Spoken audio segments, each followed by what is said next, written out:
Bonjour à tous.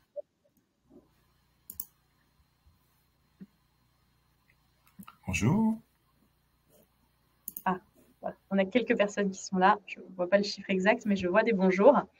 Merci à tous. Ah si, je vois 39 participants. Super. Du coup, on va commencer cette session. Merci à tous d'être venus. Donc aujourd'hui, on va parler VSME. On va faire un focus sur cet acronyme qui fait du bruit dans les petites et moyennes entreprises. Donc cette idée du VSME, elle est née en 2023, quand la Commission européenne, les FRAG et des fédérations de PME ont décidé de créer un peu un starter kit ESG qui serait adapté aux petites structures. Donc, initialement, elle avait été baptisée SME ESG Starter. Et ce cadre a été testé sur une cinquantaine de PME francophones et européennes avant d'être baptisé VSME début 2024. Donc, ça repose sur une dizaine d'indicateurs prioritaires répartis en 4 piliers, donc environnement, social, gouvernance et chaîne d'approvisionnement, pour permettre de dresser un peu étape par étape un premier reporting clair, sans avoir non plus la lourdeur d'un reporting trop lourd. Donc ce cadre, qui est vraiment une réponse terrain à l'inflation des normes, visait à poser des bases solides et guider vers une démarche progressive tout en préparant l'arrivée des référentiels un petit peu plus exigeants, comme l'autre acronyme qu'on connaît tous, la CSRD. Donc aujourd'hui, on va voir avec Alexis, qu'on va bientôt présenter, comment tirer parti de cette histoire et de ce format allégé pour structurer un reporting ESG dès aujourd'hui. Donc pour en discuter, je reçois Alexis Krisev, qui est associate de We Are Europe et fondateur de Hatch.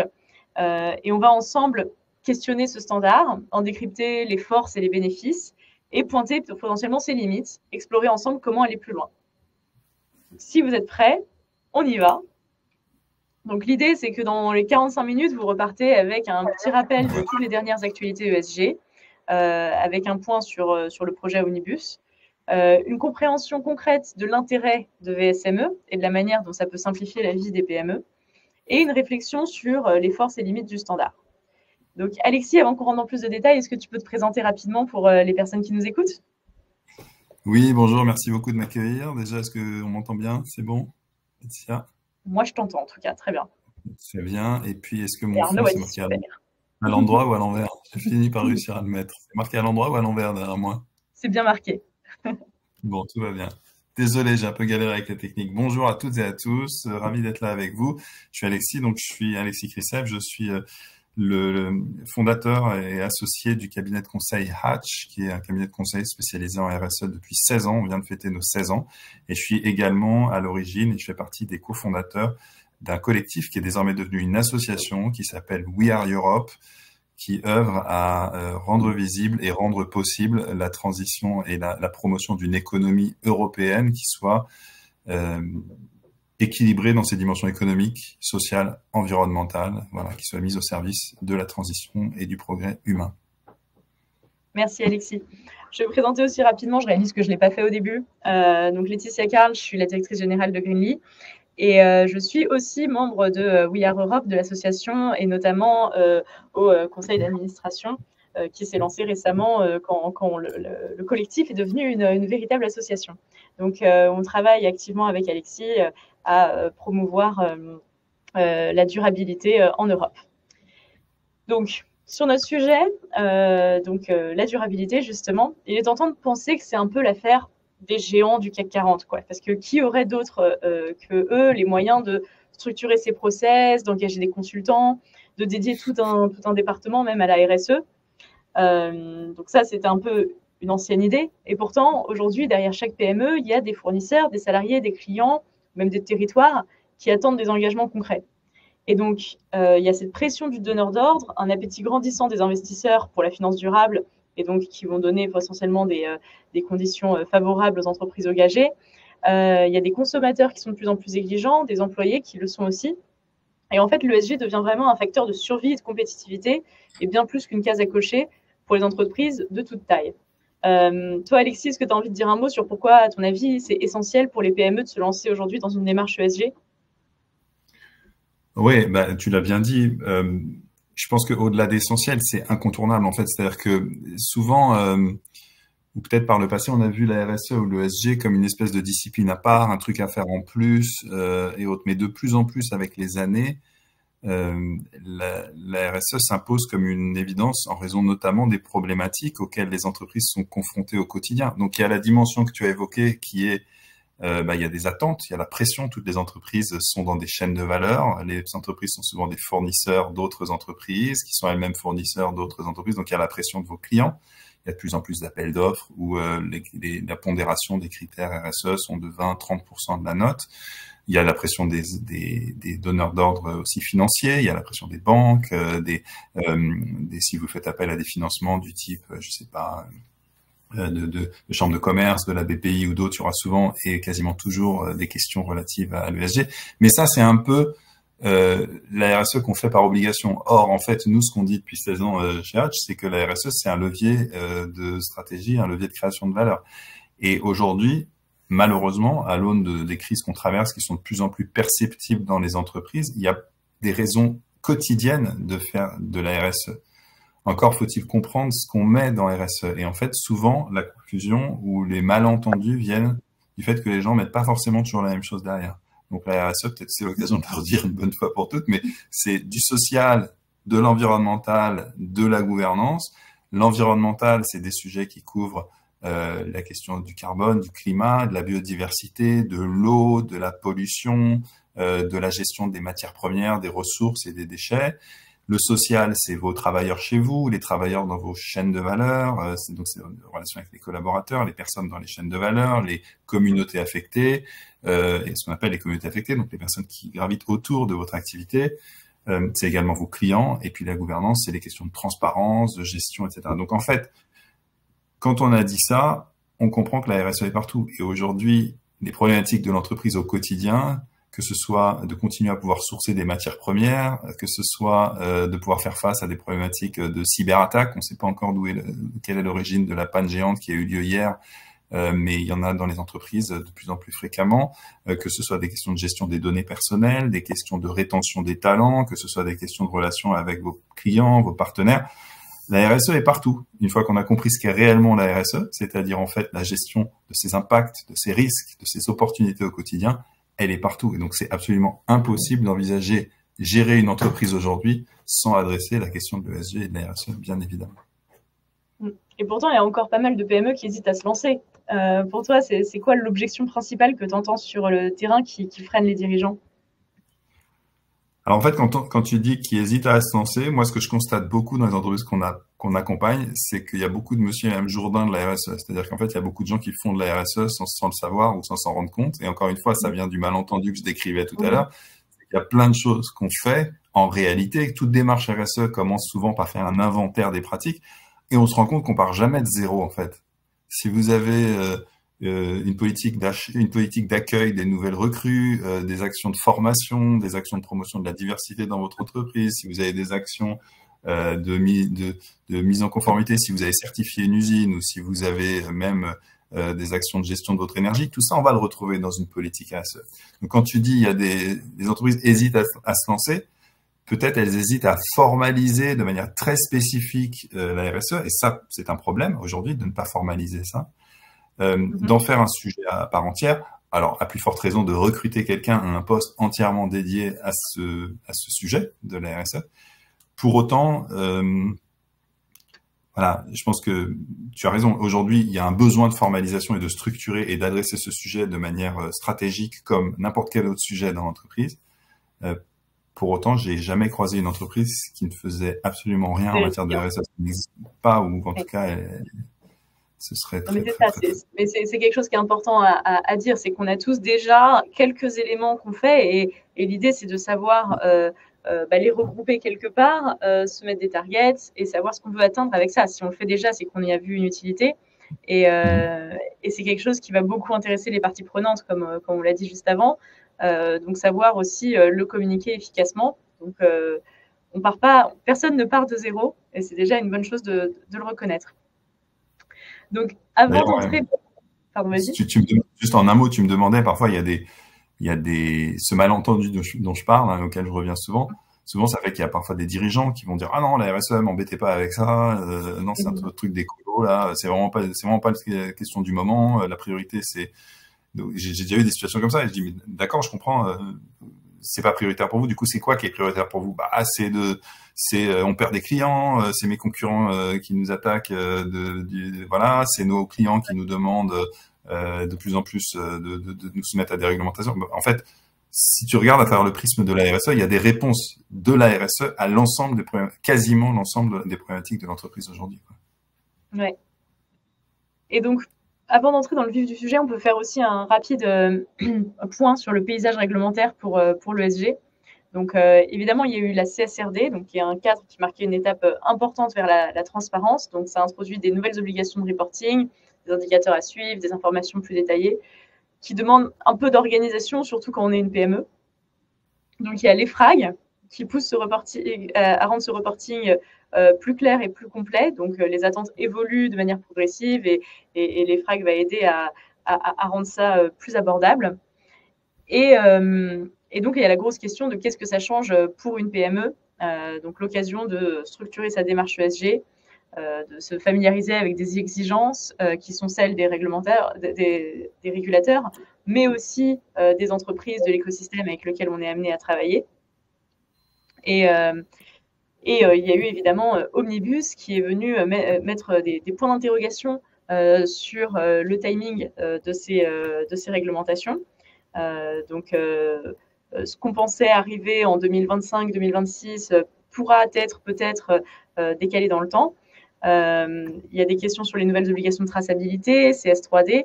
Donc, ça transforme un peu ce paysage réglementaire en un vrai labyrinthe.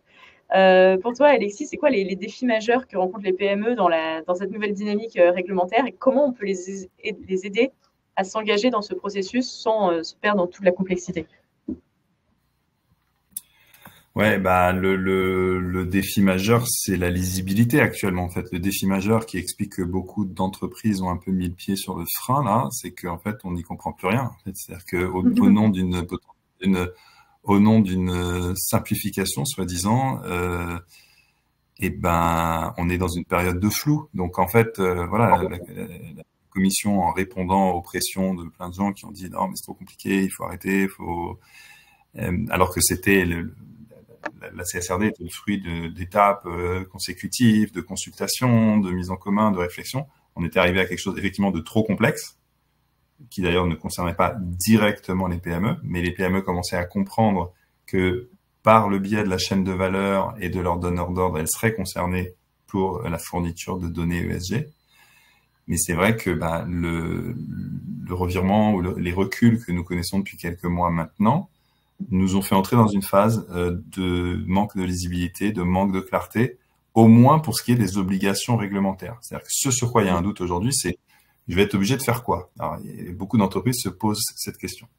Donc, pour répondre à ta question, comment est-ce qu'on peut naviguer dans ce doute, naviguer dans cette incertitude ou conduire par temps de brouillard? Eh bien, nous, notre conviction chez Hatch, et ce qu'on essaie de prôner, c'est finalement de revenir, finalement cette espèce de ce qu'on a appelé stop the clock, là, le fait de dire bon, attendez, on stoppe, on s'arrête là, on va vous dire dans quelques mois, on s'arrête, vous êtes plus obligé de rien, on attend, puis on s'arrête et puis on pose on lève le stylo et puis on vous dira dans quelques mois qui va être concerné par quoi, parce qu'on va en débattre à nouveau. Bien, c'est soit l'opportunité de se dire oula génial, pas vu pas pris, j'arrête, je fais plus de RSE, tant mieux, je vais pouvoir faire d'autres choses. Soit l'occasion de se dire, j'étais pas forcément en avance, ou j'étais pas prêt, ou j'avais une sacrée marche à franchir parce qu'on me demandait des datas que j'avais pas encore. Et donc, je vais mettre à profit ce temps pour prioriser de la bonne manière la RSE. Et donc, on a appelé ça comme ça, pour nous, c'est l'occasion de refaire de la RSE un sujet pleinement stratégique. C'est-à-dire de mettre à contribution le temps supplémentaire dont on va disposer là, pas pour se dire le reporting ESG, il n'y a plus besoin, c'est génial, je vais plus en faire. Mais pour se dire, je vais le faire. Mais au lieu de le faire sous la contrainte, en subissant ce qu'on me demande, avec un volume d'infos hyper lourd à fournir, je vais le faire en ayant utilisé ce temps pour mieux comprendre ma stratégie RSE à moi, ma feuille de route RSE à moi, mes enjeux RSE à moi, et les données, du coup, que je devrais collecter pour fournir des données à mes donneurs d'ordre. Donc, quelles données je vais aller chercher, comment je vais les mettre à disposition de mes partenaires et éventuellement quel reporting, volontaire ou pas, je ferai. Mais c'est dans cet ordre-là qu'il faut procéder. Donc, ce qu'on peut donner comme conseil aux entreprises, c'est de remettre la RSE dans le bon sens et de remettre du bon sens dans la RSE. Voilà. Et de revenir à des questions de fond, comment la RSE est utile pour mon business, comment elle est utile pour mon entreprise, est-ce que vraiment m'occuper, j'en sais rien, de biodiversité, ça a du sens dans mon entreprise ou pas, ou ça a peut-être aucun sens. Mais il faut se forger des convictions, parce que sinon, après, on va se noyer sous des demandes d'informations qu'on ne saura pas adresser, parce qu'on n'aura pas compris quels sont les sujets réellement importants pour nous. Ok, super. J'ai une question dans le chat sur la CSRD. Vous pouvez d'ailleurs poser des questions dans la partie questions, on les prendra à la fin, mais c'est vrai qu'on a parlé de CSRD sans expliquer ce que c'était. Donc la CSRD, c'est la Corporate Sustainability Reporting Disclosure. Donc c'est, directive, pas disclosure. Donc c'est une directive européenne qui demande aux entreprises de reporter sur leurs indicateurs extra-financiers. Et donc, c'est de cette directive dont on parle aujourd'hui. Et donc, dans cette directive, dans le cadre de cette directive, il y a un cadre ESG simplifié pour les PME qui s'appelle VSME. Donc, VSME, ce n'est pas une solution miracle. Comme tu l'as dit, Alexis, la CSRD, c'était la solution la plus complète, mais peut-être un peu trop complexe sur une stratégie ESG performance. Mais donc, la VSME, son objectif, c'était d'avoir un cadre un peu simplifié pour des entreprises de plus petite taille. Donc, c'est un bon point de départ, structurant pour des PME qui veulent s'engager dans l'ESG sans y laisser trop de ressources, parce que forcément, ce n'est pas les mêmes moyens pour des entreprises de petite taille. Donc, aujourd'hui, c'est un cadre qui est volontaire et conçu spécifiquement pour des petites structures qui reposent sur 11 catégories d'indicateurs clés répartis en 4 thématiques, comme j'ai dit tout à l'heure, donc environnement, social, gouvernance et chaîne d'approvisionnement, pour environ une centaine de data points, là où la CSRD, c'était un peu plus de 1000. Donc, dans ce cadre simple qui permet d'initier une démarche pas à pas sans expertise technique poussée, ça facilite l'adhésion de la direction grâce à sa lisibilité. Donc, ça joue un peu un rôle de guichet unique avec toutes les données ESG, donc celles que potentiellement l'entreprise traque déjà, comme le disait Alexis. Ça évite des réponses dispersées à différents donneurs d'ordre. Et donc, en fait, ça simplifie la charge administrative en apportant un langage commun. Je ne sais pas si ça vous arrive, vous. Moi, j'ai des investisseurs qui me demandent tous les ans de répondre à leur questionnaire ESG. J'ai des appels d'offres avec des questionnaires ESG. Et je passe ma vie à répondre à des questionnaires ESG qui n'ont jamais les mêmes réponses, les mêmes questions. C'est toujours les mêmes indicateurs, mais qui sont posés de manière différente. Et donc, en fait, ça demande beaucoup de travail d'à chaque fois adapter nos réponses à chacune des questions.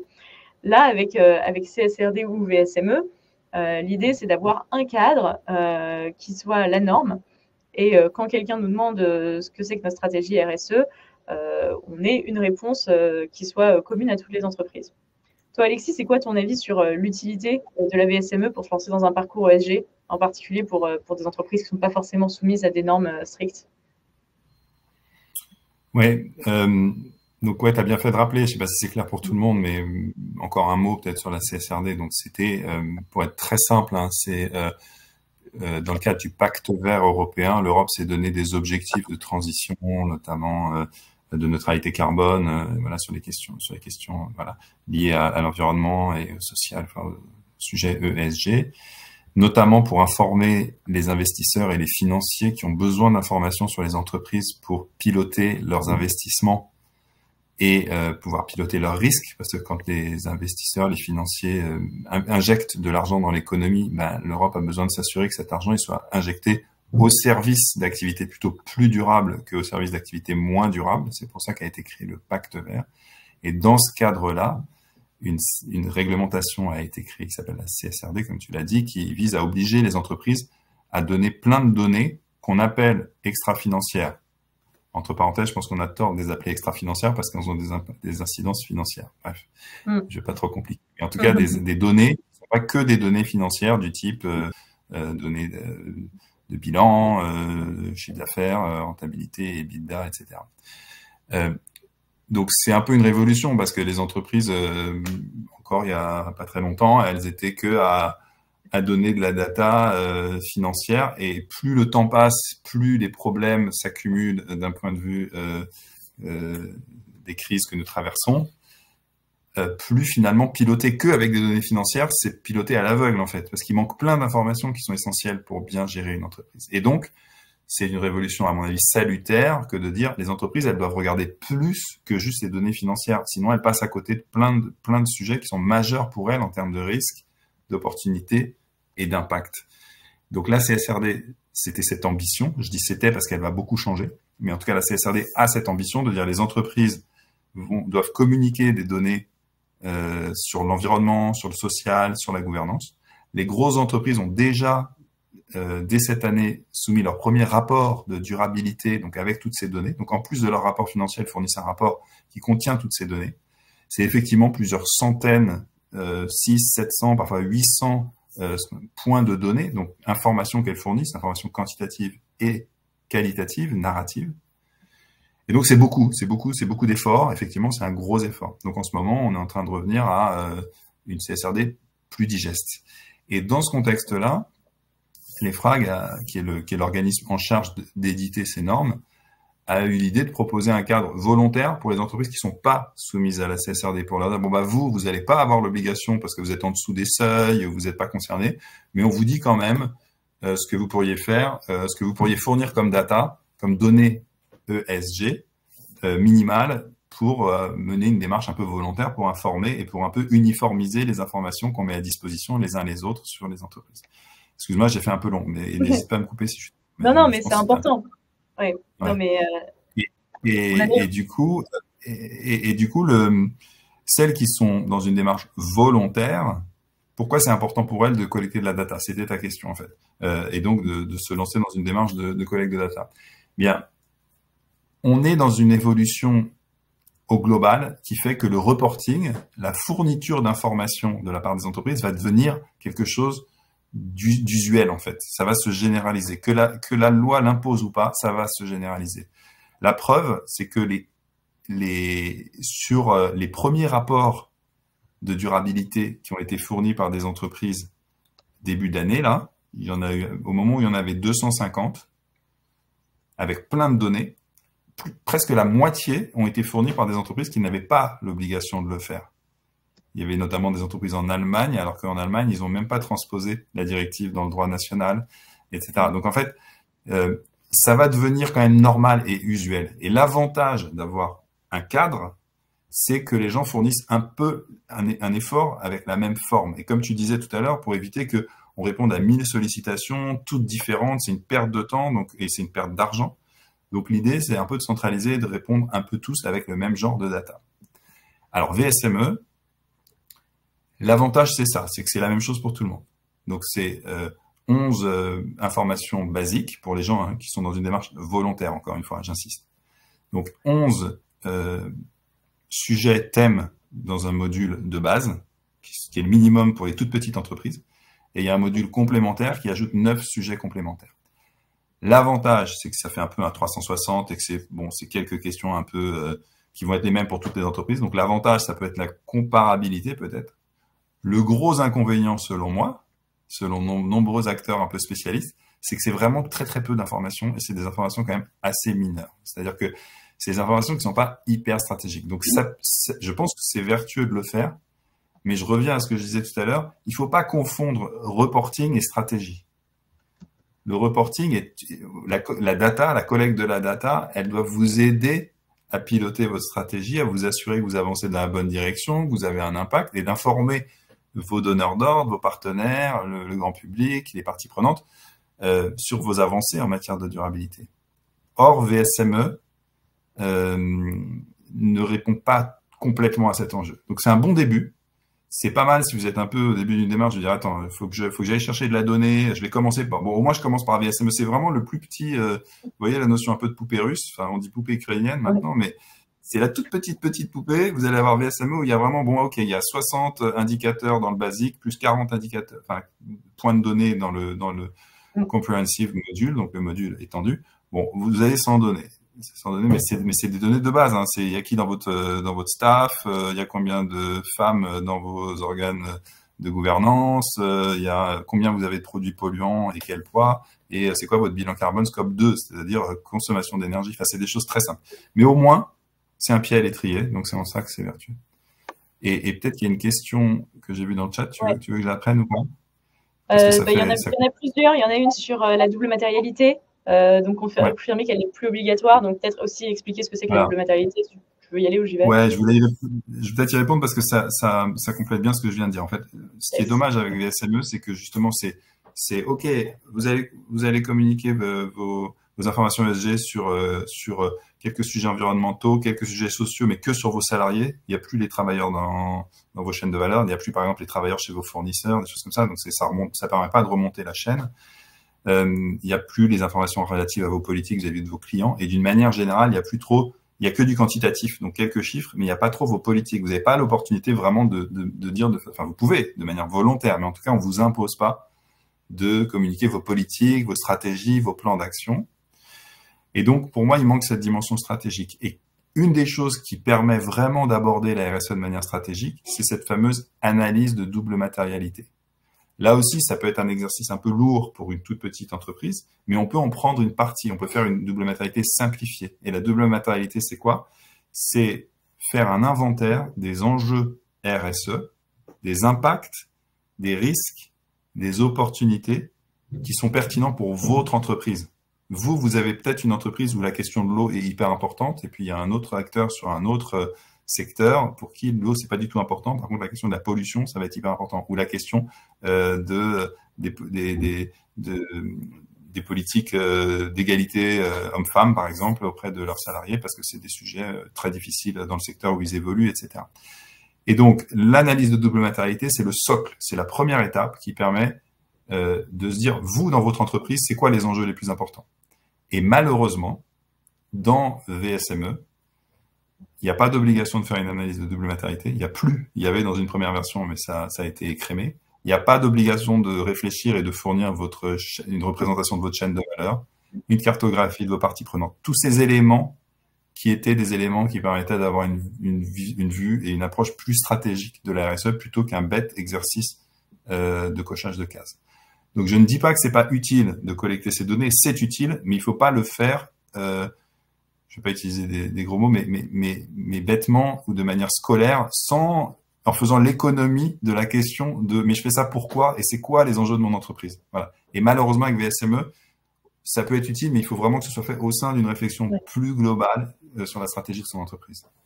Oui, on perd l'aspect estimation des risques et qui pèse sur le business. Exactement. Donc, en tout cas, c'est pas du tout. Donc, on a d'autres questions donc, sur où peut-on trouver le détail des data points sur la VSME. Donc, je crois que c'est sur le site de l'EFRAG. Alexis, je ne sais pas si tu connais un endroit où le site de l'EFRAG, c'est la version un peu longue et lourde, mais je ne sais pas si on pourra transmettre aux participants, mais en tout cas, c'est assez. Alors, j'ai pas de site en tête, mais on les a mis par exemple à disposition sur notre site. C'est vraiment en tapant VSME Basic Module et Comprehensive Module, vous allez pouvoir le trouver assez facilement. Il y a une question de Fernando sur la réponse à la norme VSME étant facultative, permet-elle néanmoins d'obtenir un certificat officiel ou une attestation reconnue? En fait, les reportings CSRD et VSME, c'est des reportings produits par l'entreprise, par vous. C'est un peu comme, imaginez votre comptabilité financière. Vous publiez vos comptes, vous pouvez être audité. Donc, ça, c'est quelque chose qui va avoir un certain coût, qui est obligatoire pour la CSRD, mais pas pour la VSME. Donc, si vous faites un audit, quelqu'un peut vous tamponner votre rapport en disant que vous l'avez fait, mais la Commission européenne, en tout cas, ne va pas aller regarder tous les rapports et vous donner un certificat officiel.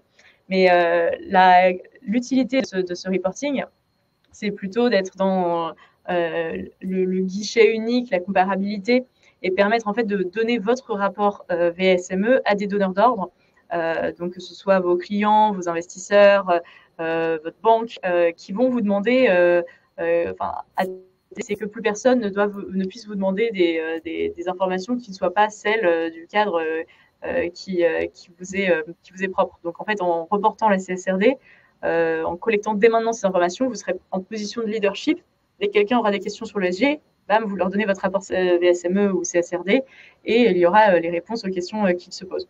Donc, avec toutes les limites qu'on a évoquées sur la VSME qui omet quand même des indicateurs clés qui pourraient vous être demandés. Mais voilà. Pour résumer un peu ce qu'a dit Alexis, donc la VSME, c'est un bon tremplin. Ça permet d'amorcer ce processus de questionnement sur la stratégie RSE de l'entreprise et de réunir en un seul endroit tout ce qu'une entreprise fait dans ce cadre. J'ajouterais que c'est une bonne transition vers la CSRD. Si vous allez être soumis à la CSRD dans les années qui viennent, se conformer dès maintenant au cadre VSME, ça permet d'y aller petit à petit avec la souplesse que permet VSME, tout en se préparant au cadre CSRD. Donc, c'est un peu le framework le plus adapté pour ça, parce que voilà, c'est une dizaine d'indicateurs principaux qui se déclinent en 50 data points. Pour comparaison, il y a quelqu'un qui posait la question avec CSRD. CSRD, c'est un peu plus de 1000. Donc, c'est quand même significativement plus faible. Et c'est aussi un framework qui a été testé. Donc, il y a déjà 400 entreprises pilotes qui ont reporté en VSME et qui ont eu des retours très positifs. Je vois qu'il y a certaines personnes qui avaient noté 30 minutes pour le webinaire. Donc, on va peut-être atteindre la partie des questions. Donc, on en a reçu certaines sur les réseaux sociaux. Il y en a certaines dans le chat. Donc, je vais commencer par celle du chat. Donc, en ce qui concerne le degré d'analyse de la chaîne de valeur, s'arrête-t-on uniquement aux salariés? Oui, enfin, en tout cas, dans les... En fait, je ne veux pas être trop technique, mais dans CSRD, il y a ce qu'on appelle les ESS, les normes, il y en a 10 plus 2. Donc, dans les sujets de durabilité, il y en a 10. Il y en a 5 environnementales, 4 sociales et 1 de gouvernance. Les sociales dans la CSRD, c'est vos salariés, vos employés, enfin vos équipes, votre staff interne. Ensuite, ce qu'on appelle le S2, c'est les travailleurs dans la chaîne de valeur. Le S3, c'est les communautés affectées. Et le S4, c'est vos clients. Et dans VSME, il n'y a plus que le S1. Il n'y a plus que vos salariés. Donc, il n'y a que des infos sur vos salariés. Donc, encore une illustration que vous risquez si vous ne vous limitez. Encore une fois, c'est pas mal de pourquoi pas commencer par là. Et il y a des entreprises où il n'y a pas d'enjeu important ailleurs sur l'aspect social que dans leurs propres salariés. Mais il y en a d'autres où il peut y avoir des risques importants et des risques, par exemple, de non-conformité majeure, d'atteinte aux droits humains dans vos filières. Vous avez peut-être envie, même en tant que PME, de savoir que ce que vous importez ne provient pas d'endroits où il y a de l'exploitation humaine, il y a des pratiques de discrimination, où il y a des polluants. Enfin, la notion de chaîne de valeur, remonter dans votre chaîne de valeur, c'est difficile, mais quand on commence à mûrir dans sa dimension ESG, c'est là qu'on va pouvoir aller prendre des actions qui sont vraiment différenciantes et qui vous permettent aussi à titre personnel d'être aligné et d'être confiant sur le fait que vous pilotez une entreprise au quotidien qui fait pas exactement le contraire des valeurs que vous portez personnellement. Donc non, dans VSME, il n'y a pas autre chose que les employés, en tout cas dans ce qui est obligatoire. Libre à vous de compléter. Et justement, c'est ce que nous, on recommande. Peut-être ça me permet de faire une toute petite parenthèse. Avec We Are Europe, on est en train de travailler à proposer aux entreprises des référentiels, un référentiel qui soit moins lourd que la CSRD, parce que la CSRD, c'est vrai que c'est énormément de points de données, mais qui soit quand même un peu plus stratégique, un peu plus complet que la version d'aujourd'hui de VSME qui dit pas de double matérialité, pas de chaîne de valeur, pas de partie prenante, pas besoin de données sur les travailleurs dans votre chaîne de valeur, sur les communautés affectées, sur vos clients, parce que c'est dommage de ne pas regarder ces sujets-là. C'est l'occasion de trouver des leviers sur lesquels vous pouvez agir et des manières de vous différencier, des manières aussi de trouver des opportunités pour vous stratégiques, etc. Donc, plus vous allez regarder quand même largement le sujet de la stratégie de votre entreprise, plus vous avez de chances d'y trouver des leviers d'innovation, de différenciation, de gains de marge, de nouvelles filières d'approvisionnement, etc., etc. Super. On a une autre question sur la comparabilité. Donc, est-ce que la VSME permet de se comparer à des entreprises équivalentes ou des statistiques reconnues? Oui, l'idée, c'est exactement ça, c'est de pouvoir comparer une entreprise à l'autre. Donc, comme c'est un framework volontaire, Vous pouvez pas forcer toutes les entreprises de votre écosystème à le faire, mais l'idée, en tout cas générale de la directive, c'est de pouvoir avoir des données d'entreprises similaires et les comparer en comparant des pommes avec des pommes, en gros. On peut, j'ajoute, oui, ça permet de se comparer, mais encore une fois, j'enfonce le clou, ça permet de se comparer sur un nombre de données très limité. Donc, vous allez avoir, par exemple, je sais pas combien vous émettez, vous êtes sur une industrie où il y a une substance, par exemple, polluante qui est particulièrement problématique, qu'il faut vraiment suivre avec précaution, voire essayer de remplacer. Vous allez dire combien vous consommez de cette substance polluante, combien vous en rejetez ou pas dans la nature, en poids, par exemple. Et vos concurrents vont le dire aussi. Donc, dans VSME, si vous regardez les deux, vous allez pouvoir voir comment vous êtes confronté versus vos concurrents. Donc, sur un certain nombre de données précises, vous allez pouvoir vous comparer. Mais sur la pertinence, la profondeur de votre stratégie RSE, vos engagements, la manière dont vous adressez les grands enjeux qu'attendent vos clients, là, vous n'aurez pas ces infos dans VSME. On a une question aussi sur où est-ce qu'on peut trouver un template.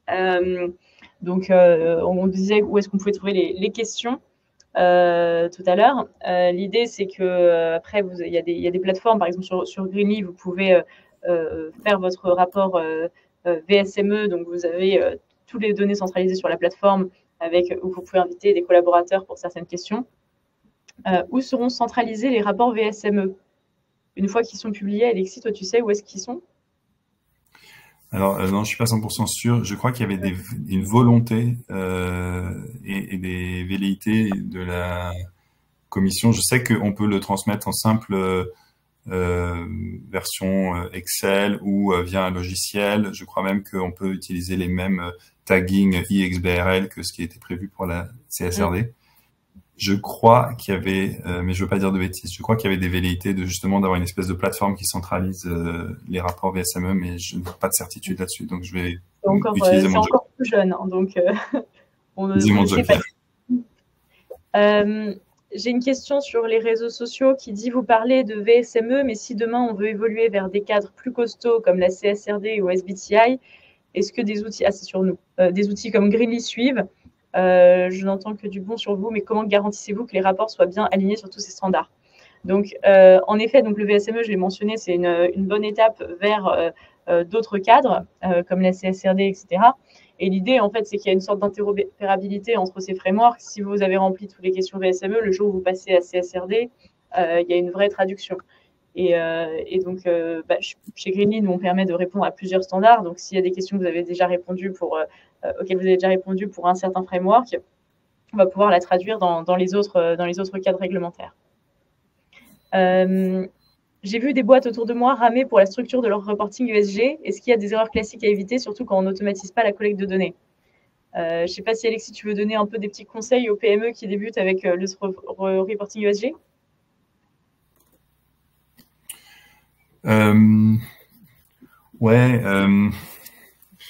En tout cas, nous, ce qu'on voit dans nos études, c'est qu'il ne faut pas négliger en fait les phases préparatoires, les phases de communication interne, le partage avec la mobilisation. Alors même si on est une petite entreprise, il y a quand même il y aura sans doute plusieurs personnes en interne qui vont être mobilisées. Et en fait, se lancer un peu tête baissée seul dans son coin pour collecter de la data, on passe à côté de la dimension stratégique. Deux, on passe aussi à côté de l'opportunité de collaborer en interne. Et donc, le conseil que je donnerais, c'est de pas négliger la phase un peu de cadrage au début pour se dire, bon, bah ok, donc faire un peu un état de l'art de j'ai quoi, les données que je vais devoir les collecter, c'est lesquelles, qui je vais devoir mobiliser dans l'entreprise, ne pas oublier d'avoir un moment, un échange avec son dirigeant ou sa dirigeante pour lui expliquer la démarche qu'on est en train de mener, la manière dont ça peut avoir une influence aussi sur la communication externe de l'entreprise. Donc ouais, mon conseil, ce serait de pas négliger les phases préparatoires, la préparation de la collecte, de bien séquencer, d'avoir des points de rencontre, des points de contact réguliers, et puis d'avoir un pilotage qui soit bien pensé, de pas penser que la data que je dois aller chercher, mais comment je pilote. Et en ça, c'est vrai que beaucoup des clients qu'on accompagne trouvent qu'un outil comme Greenly, c'est vertueux, quoi, parce que ça permet justement d'avoir un endroit qui centralise, ça permet de collaborer, ça permet de garder l'historique des données qu'on a collectées, ou que peut-être il y a eu un changement, que c'est vous qui avez hérité de ce truc-là cette année, mais l'année dernière, c'est quelqu'un d'autre dans l'entreprise qui l'avait fait. Vous avez l'historique. Donc, quand vous faites ce travail de collecte, de documentation, bien commenté, bien expliqué où on a trouvé la data, s'il y a un peu d'incertitude, s'il y a des commentaires à apporter, tout ça, ben, les outils vont vous aider en fait à gagner du temps à terme et à structurer une approche qui soit beaucoup plus systématique, cadrée, et ça aide, c'est sûr. Yes. Merci pour ta réponse. Donc, comme tu l'as mentionné, en effet, la centralisation des données, mais surtout l'implication des équipes, pour nous, c'est essentiel. Il y a tout un sujet de communication en interne. Moi, je sais que quand je l'ai fait chez moi, sur le côté carbone, j'ai dû vraiment engager des équipes comme le marketing ou l'IT.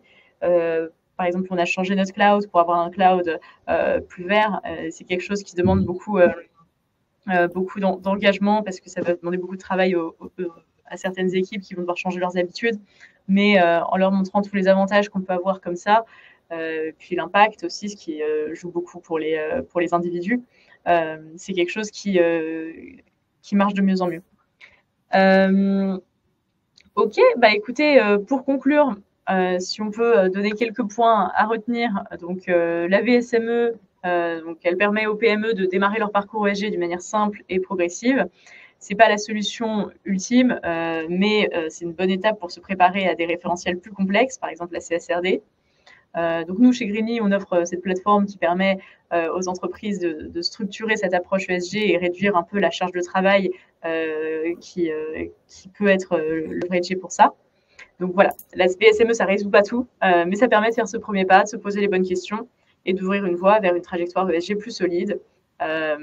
Donc merci beaucoup à tous d'avoir participé à ce webinaire. Merci à Alexis et ton expertise et tes conseils précieux. Si vous avez d'autres questions ou si vous avez besoin d'aide pour adopter VSME, n'hésitez pas à nous contacter ou à vous rendre sur notre site internet. Nous, on est là pour vous accompagner, peu importe votre maturité. Je ne sais pas si tu veux faire un petit mot de la fin, Alexis. Merci beaucoup pour votre accueil. C'était hyper intéressant de pouvoir échanger et de lire vos questions. Et mon message, j'ai essayé de le garder en fil rouge tout au long de l'échange, mais faites de la RSE un sujet stratégique, n'en faites pas un sujet de conformité, sinon ça va embêter tout le monde. C'est un des problèmes auxquels on est confronté. C'est pour ça qu'il y a un gros rejet des CODIR et même des instances politiques et des représentants d'intérêt, entre guillemets, sur les sujets RSE en ce moment. C'est parce qu'on en a fait un sujet trop de conformité. Prenez du recul, faites-en un sujet stratégique. Il y a dans la RSE les réponses à tous les défis que se posent les entreprises aujourd'hui. Donc ne passez pas à côté de la dimension stratégique de la RSE. C'est ça mon message. Merci beaucoup Alexis, merci à tous. Bonne journée. Un grand merci, merci pour votre accueil. Au revoir. À bientôt, au revoir.